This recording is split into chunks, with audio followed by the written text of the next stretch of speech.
Everyone, I hope you all are doing good in your studies. तो आ गया next part. जैसे कि आप लोगों को पता है, रेगुलरली 12:30 यहाँ पे मैं आरआरबी एंड नॉरसेट 8 की प्रिपरेशन करा रही हूँ। सो अगर आप कोई भी बच्चा इन दोनों एग्जाम्स की प्रिपरेशन कर रहा है तो इस चैनल को सब्सक्राइब कर लेना बच्चे, बिकॉज ऑलरेडी 1800 प्लस क्वेश्चंस मैं करवा चुकी हूँ और 1811 क्वेश्चंस आज हम करने जा रहे हैं। सो चैनल पे बने रहो और रेगुलरली क्वेश्चंस करो। एंड अगर कोई भी बच्चा डिटेल्ड वर्जन में प्रॉपर प्रिपरेशन करना चाहता है तो आप लोग इस नंबर पे मेरे से कॉल या फिर मैसेज पे बात करके 3 मंथ्स का लाइव एंड रिकॉर्ड 2 बैचेस है मेरे पास। एक है अगर आपका बेसिक क्लियर है तो इम्पॉर्टेंट टॉपिक बैच, जिसकी फीस है 1299।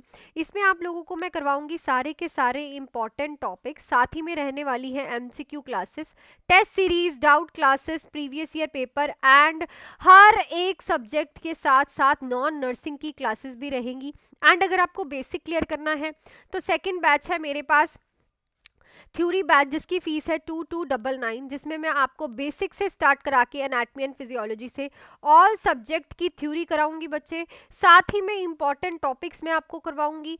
एमसीक्यू क्लासेस रहेंगी, टेस्ट सीरीज रहेंगी, डाउट क्लासेस रहेंगी, प्रीवियस ईयर पेपर रहेंगे, साथ ही में नॉन नर्सिंग के सब्जेक्ट्स रहेंगे। कोई भी बैच जो है आप आज ही ज्वाइन कर सकते हो इस नंबर पे कॉल या फिर मैसेज करके फॉर आरआरबी। अब आपके पास 3 मंथ्स का टाइम बचा है और उस 3 मंथ्स में आपको फटाफट से सब कुछ रिवीजन करना है, तो जुड़ सकते हो।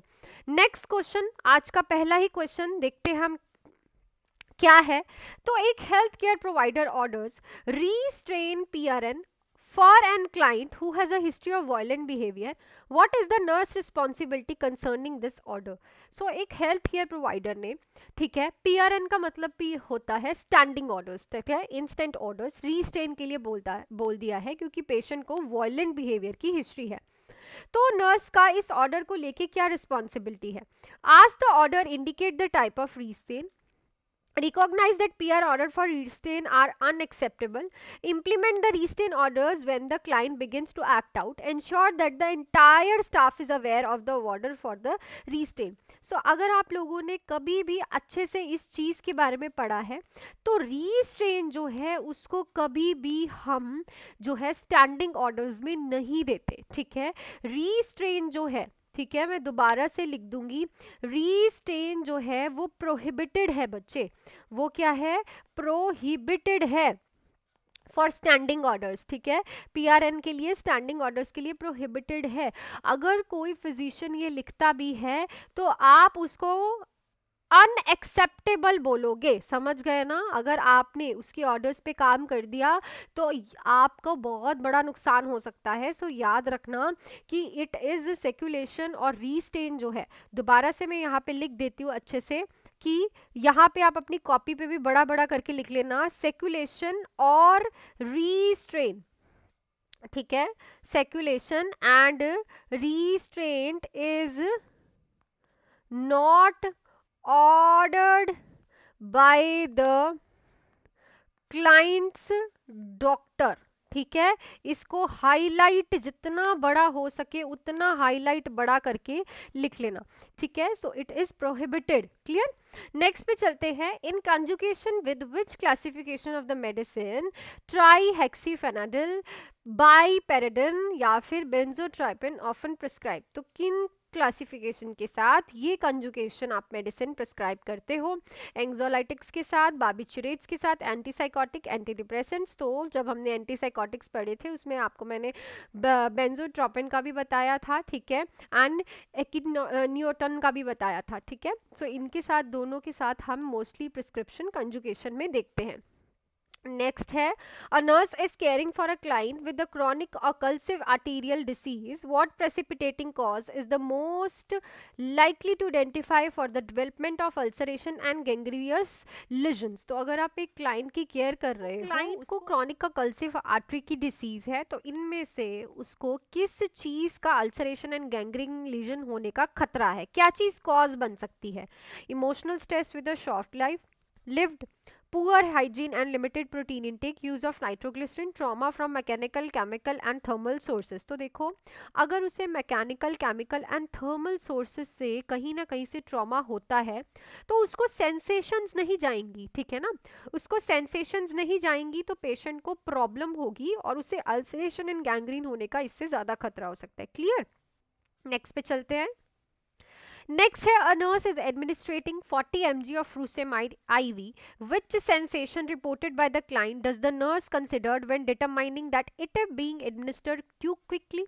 तो 40 mg का फ्रूसामाइड आपने पेशेंट को एडमिनिस्टर किया है आईवी, तो कौन सी सेंसेशन जो है क्लाइंट को बताएगी कि जो आप फ्रूसेमाइड लगा रहे हो वो बहुत क्विकली लगा रहे हो? Bladder feels full, ears are plugged up, heart is beating fast, left arm feel numb. So देखो जब भी आप फ्रूसामाइड को क्विकली लगाते हो तो पेशेंट को अपने ईयर्स में ऐसा लगता है कि पूरा फ्लूइड इन प्लग्ड इन हो चुका है, ठीक है, बंद हो चुका है। सो अगर पेशेंट कह रहा है कि मेरे कान बंद हो रहा है तो समझ जाओ कि फ्रूसामाइड जो है आईवी एडमिनिस्टर जो हो रहा है वो बहुत क्विकली हो रहा है। Next, a female client whose ECG exhibits multiple premature ventricular compulsions is to be take dispromide, pyramide and anticholinergic drug. Which side effect should the nurse include when teaching the client about this drug? ECG आप देख रहे हो patient की, उसे premature ventricular completions था, ठीक है, नॉर्पैक ले रहा है विच इज एंटीकोलिनर्जिक ड्रग, तो उसका साइड इफेक्ट क्या बताओगे आप पेशेंट को? रिनोरिया, कॉन्स्टिपेशन, हाइपरग्लाइसीमिया, स्ट्रेस, इनकॉन्टिनेंस, ठीक है। तो अगर आपने इस डिसीज का, इस ड्रग के बारे में पढ़ा है तो ये हम एंटी एरिथमिक ड्रग होती है, ठीक है, और इसका जो साइड इफेक्ट होता है इज अ कॉन्स्टिपेशन, और भी बहुत सारे साइड इफेक्ट्स हमें देखने को मिलते हैं, ड्राई माउथ देखने को मिलता है, ठीक है, मतलब क्या कर रहा है, बॉडी में फ्लूइड कम कर रहा है, ठीक है, पॉलीयूरिया कम देखने को मिलता है, उसके बाद ब्लर्ड विजन देखने को मिलता है, ठीक है, वेट गेन देखने को मिलता है, चेस्ट पेन। सो ये सारी चीज़ें जो हैं इस मेडिसिन का साइड इफेक्ट है। सो नेक्स्ट क्वेश्चन पे चलने से पहले बच्चे, मैं थोड़ा सा आपको बैचेस का क्लियर कर दूं। अगर आप कोई भी बैच ज्वाइन करना चाहते हो तो आप इस नंबर पे मेरे से कॉल या फिर मैसेज करके 3 मंथ्स का लाइव एंड रिकॉर्डेड आरआरबी के 2 बैचेस हैं एक इंपॉर्टेंट टॉपिक बैच है, एक थ्योरी बैच है। अगर आपका बेसिक क्लियर है तो आप ये इंपॉर्टेंट टॉपिक बैच जिसकी फीस है 1299 आज ही जो है ज्वाइन कर सकते हो, 3 मंथ्स का batch. Important topic MCQs, test series, doubt classes, previous year paper and non nursing की क्लासेस रहेंगी। थ्योरी बैच की फीस है 2299 जो कि बेसिक एनाटॉमी एंड फिजियोलॉजी से स्टार्ट होकर theory, important topic MCQs, test series, doubt classes, previous year paper and non nursing की classes रहेंगी। तो कोई भी बैच जो है आप इस नंबर पे कॉल या फिर मैसेज करके ज्वाइन कर सकते हो। 3 मंथ्स के जो है ये बैचेस रहेंगे लाइव प्लस रिकॉर्डेड। सो चलती हूँ मैं नेक्स्ट क्वेश्चन पे। A nurse is providing discharge instructions about digoxin. Which response should a nurse include as a reason for a client to withhold the digoxin? तो आप एक पेशेंट को digoxin दे रहे हो, सो इनमें से कौन सा रिस्पॉन्स जो है नर्स को ये बताएगा कि डिजॉक्सिन को विदहोल्ड करना है? Chest pain, blurred vision, persistent hiccups, increase urinary output. So देखो ब्लर्ड विजन, जब आपने इसके साइड इफेक्ट्स को देखा होगा तो वहाँ पे सबसे पहला साइड इफेक्ट आता है आपका जीआई इरिटेबिलिटी, उसके बाद आता है आईज की प्रॉब्लम, ठीक है। तो आई जो है वो प्रॉब्लमेटिक हो रही है तो आप इस मेडिकेशन को विदहोल्ड करो।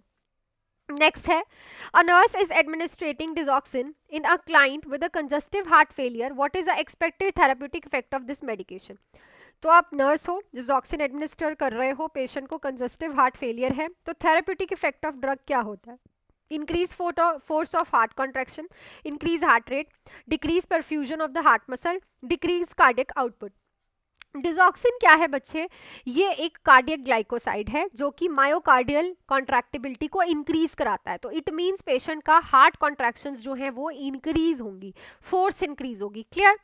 नेक्स्ट है, client has just return from the bronchoscopy, which safety measure is important for the nurse to implement? Patient अभी ब्रोंकोस्कोपी से आया है तो इनमें से कौन सा सेफ्टी मेजर्स जो है इंप्लीमेंट करने के लिए इंपॉर्टेंट है?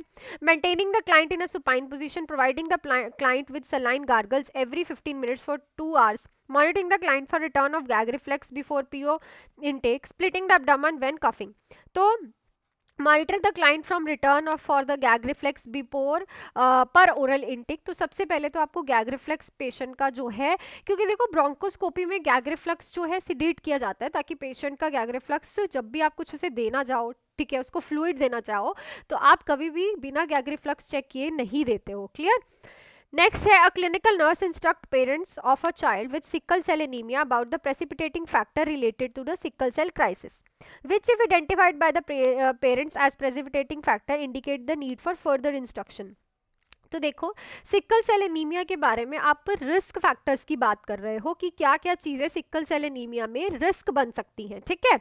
तो क्या चीज़ पेरेंट्स बताएंगे आपको जिससे आपको पता चलेगा कि पेरेंट्स को अभी समझ नहीं आया है। कौन सा risk factor? Stress, trauma, infection, fluid overload. तो जब हमने सिक्कल सेल एनीमिया के बारे में पढ़ा होगा तो वहाँ पे लिखा होता है कि आपको हाइड्रेशन मेंटेन करनी है, पर यहाँ पे पेरेंट्स कह रहे हैं कि अगर फ्लूइड ओवरलोड प्रेजेंट है तो इट मीन्स प्रॉब्लम है। नो, तो इट मीन्स आपको उनको और ज़्यादा एजुकेट करना पड़ेगा। इवन की स्ट्रेस, ट्रॉमा एंड इन्फेक्शन जो है सिक्कल सेल क्राइसिस को प्रॉब्लमेटिक कर सकते हैं। क्लियर?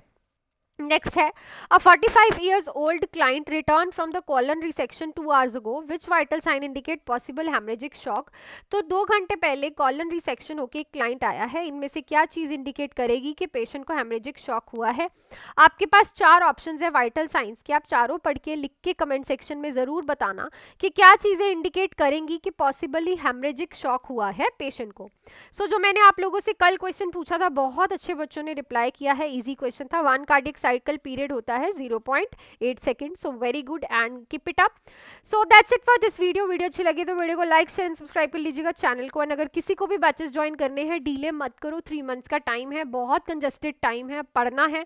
अगर आपका बेसिक क्लियर है तो 1300 का 3 मंथ्स का live and recorded important topic batch आप ज्वाइन कर सकते हो, जो कि आपको हर एक सब्जेक्ट से topic wise topic important topic करवाए जाएंगे, एमसीक्यूज, टेस्ट सीरीज, सब कुछ इंक्लूडेड है। अगर आपको अभी भी है कि मुझे 3 मंथ्स में सारा सिलेबस कवर करना है तो 2200 का थ्योरी बैच जो कि 3 मंथ्स का लाइव एंड रिकॉर्डेड है, बेसिक से स्टार्ट होने वाला, आज ही ज्वाइन कर सकते हो। नॉन नर्सिंग की क्लासेस दोनों बैचेस में होंगी, नंबर आपके पास है, आप मेरे से डाउट क्लियर करके आज ही ज्वाइन कर सकते हो। So that's it for this video. Next video में मिलती हूँ कल। Till then do hard work, make your parents proud and all the best.